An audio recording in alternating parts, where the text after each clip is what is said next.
இந்த பல்கலைக்கழகங்கள் மற்றும் இந்த கல்லூரிகளில் பொறியியல் கல்லூரி மற்றும் இந்த பொறியியல் கல்லூரிகளில் தான் அது அதிகமாக நடக்குதுன்னு நினைக்கிறேன்.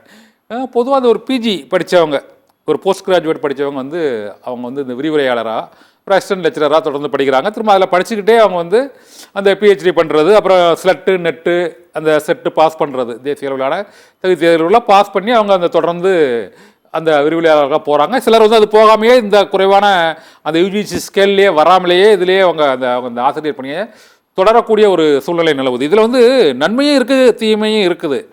அவர்கள் முழுமையான தகுதி அடையாமலேயே அந்த பிஜி ஒரு யூஜி ஸ்டூடெண்ட்டுக்கு ஒரு பிஜி படித்த ஒரு ஒரு ஒரு விரிவுரையாளர், ஒரு லெக்சரர் வந்து பாடம் எடுக்கிறாரு. ஆனால் இப்போ இந்த தேசிய இந்த இதில் நம்ம இந்த யூஜிசி டிராஃப்ட் ரோலில் 3ல் பாஸ் பண்ணால் மட்டும்தான் ஒரு லெக்சராக போக முடியும்னு இருக்குதா சார்? இல்லை சார், அதுக்கும் முன்னாடியே சார் ஒரு ஒன்று கன்ஃபியூஸ் பண்ண சார். யூஜிசி என்பது பொறியியல் கல்லூரி சம்மந்தப்பட்டது அல்ல. அதுக்கு வந்து ஏஐசிடின்னு இருக்கு. அதனால சொல்றேன், நீங்க அதோட இணைய போட்டு கன்ஃபியூஸ் பண்ண வேண்டாம். ஏஐசிடி என்பது இருக்கு. இது வந்து பொறியியல் சம்பந்தமான கல்வி சம்பந்தமானது அல்ல யூஜிசி. சரி, இந்த உயர்கல்வியிலேயே கூட பொறியியல் படிப்பு தனியே போயிடும்.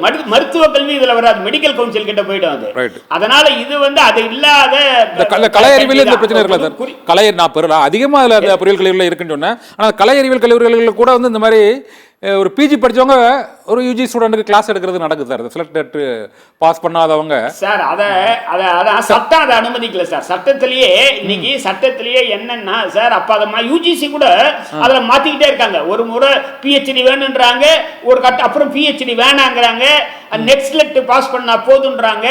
நெட்ன்றது வந்து ஒன்றிய அரசு வைக்கக்கூடிய தேர்வு, ஸ்லெட் என்பது மாநில அரசு வைக்கக்கூடிய தேர்வு.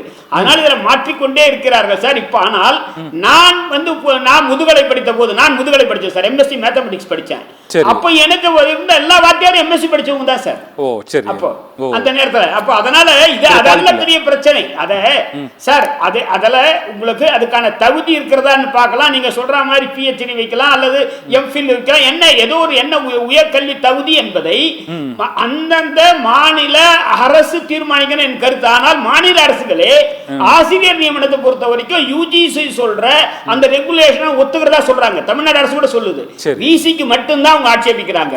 இப்போ ஒரு கல்லூரியில ஒரு ஆசிரியரை நியமிக்கணும்னா அதற்கான கல்வி தகுதியையும் அதுக்கான அவரை தேர்ந்தெடுக்கக்கூடிய முறையையும் இப்போது தீர்மானிப்பது யூஜிசி சார். அதை இவங்க அடாப்ட் பண்ணிட்டாங்க. அந்த ஜிஓ 5ல அடாப்ட் பண்ணிருக்கு. எல்லாமே டிஎம்கே அரசு, ஏடிஎம்கே அரசு எல்லாமே இதுல ஏன்னா அப்பதான் யூஜிசி உங்களுக்கு ஃபண்ட் பண்ணும். அந்த நிபந்தனை இருக்கு. அதுக்காக ஆசிரியர்களுக்கு அதை ஒத்துக்கிறாங்க. இப்ப ஆசிரியருக்கு ஊதிய உயர்வு கொடுக்குறாங்கன்னு வச்சுக்க சார், ஒரு பே கமிஷன்ல 7வது ஊதிய கமிஷன்ல அதுல ஒரு சில ஆண்டு வரைக்கும் அதுக்கானதை வந்து ஒரு குறிப்பிட்ட அளவு அவங்க யூஜிசி ஏத்துக்குதுன்னா அதுக்கு இந்த நிபந்தனையை விதிக்கிறாங்க, அதை ஏத்துக்கிறாங்க. ஆனால் இப்ப வைஸ் சான்சலருக்கு ஏன்றதுதான் இப்ப அரசுகள் கேள்வி கேட்குது. வைஸ் சான்சலர் நியமிக்கிற அதிகாரத்தை தான் கேள்வி கேட்கிறாங்களே தவிர ஆசிரியர் நியமிக்கிறதுல யூஜிசியோட அதே ரெகுலேஷன் தான் இங்க தமிழ்நாட்டுக்கும் அப்ளை ஆகுது, எல்லா மாநிலங்களுக்கும் அப்ளை ஆகுது. Okay sir.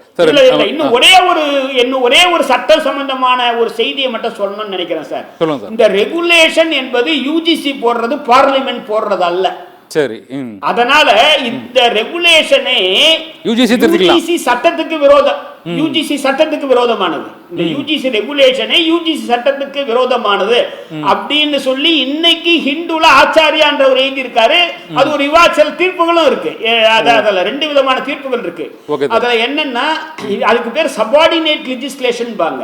அதாவது சட்டத்தின் கீழே ஒரு அமைப்பு வருதுன்னா அந்த அமைப்பு ரூலோ ரெகுலேஷன்ஸோ போடலாம்.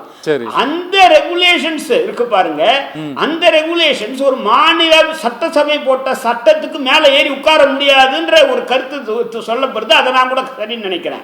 இப்போ தமிழ்நாட்டில் யூனிவர்சிட்டி சம்பந்தமாக பல சட்டங்கள் இருக்கு. மெட்ராஸ் யூனிவர்சிட்டி சட்டம் இருக்கு, பெரியார் பல்கலைக்கழக சட்டம் இருக்கு. அதை கட்டுப்படுத்த முடியாது யூஜிசி, அதை கட்டுப்படுத்த முடியாது ஒரு வாதம் இருக்கிறது.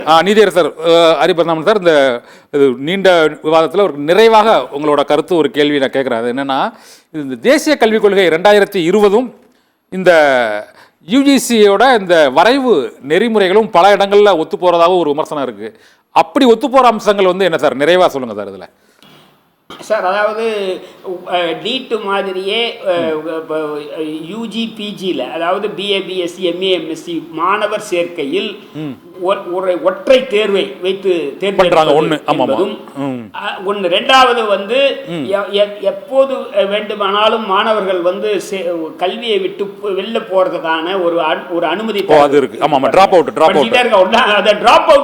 அவுட்டை என்கரேஜ் பண்ணக்கூடிய இந்த முடிவு 2. ஆமா 3, மேலும் மேலும் அதிகாரங்களை ஒன்றிய அரசு கிட்ட, பார்லிமெண்ட் கிட்ட குவிக்கல சார், ஒன்றிய அரசு கிட்ட குவிக்குது. ஒன்றிய அரசு கிட்ட இது குவிக்குது.